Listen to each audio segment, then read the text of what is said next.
घरे घरे शोर बाटे हो, चारा भइल चारों ओर बाटे हो।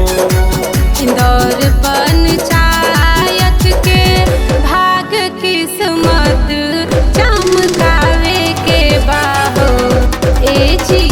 इंदौर पंचायत के भाग किस्मत चमकावे के बाहो कि अब की वीरेंद्र भैया के मुखिया बनावे के बाहो। हे देवरू मोर छाप पे बटम दबावे के बाहो। वीरेंद्र भैया जिंदाबाद जिंदाबाद जिंदाबाद, वीरेंद्र भैया जिंदाबाद जिंदाबाद जिंदाबाद। आपका मुखिया कैसा हो? वीरेंद्र भैया जैसा हो, आपका मुखिया कैसा हो? वीरेंद्र भैया जैसा हो। जनता के सेवक हमें, जनता खातिर मरेले। शिक्षा स्वास्थ्य रोजगार के बात करेले। वीरेंद्र भैया जिंदाबाद जिंदाबाद जिंदाबाद। जनता के सेवक हमें, जनता खातिर मरेले।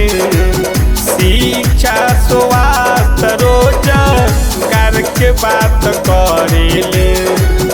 इंदिरा आवास नली गली रोड पक्का बनवावे के बाहो हे जी।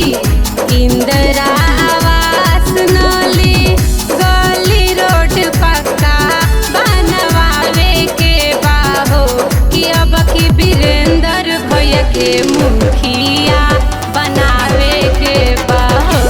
हे देवरू मोर छाप पे बटम दबावे के बाहो।